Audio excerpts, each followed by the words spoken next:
Hello everyone, সবাই কেমন আছো? আশা করি সবাই ভালো আছো, আমিও ভালো আছি। তো আজকে যাচ্ছিলাম কাঁথি যাওয়ার পথে দেখতে পেলাম একটা দাদাভাই সাইকেল নিয়ে যাচ্ছে। তো দাদাভাইকে দাঁড়াতে বললাম।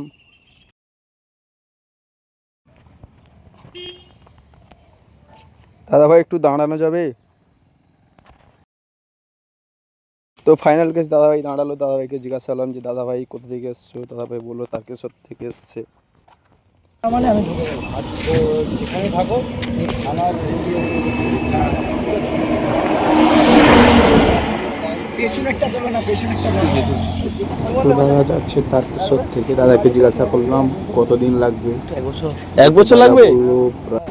দাদা বললো প্রায় 1 বছর সময় লাগবে। তো যারা যারা দাদাকে দেখতে পাবে তো অন্তত কিছু হলে সাহায্য করবে দাদাকে, এতটা রাস্তা যাচ্ছে।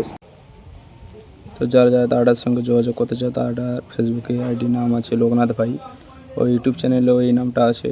তো দাদার সঙ্গে মেসেঞ্জারে যোগাযোগ করতে পারো। 4 জন মিলে একটা ছবি তুললাম। যিনি ক্যামেরা ধরেছেন উনি একজন গাড়ি ড্রাইভার।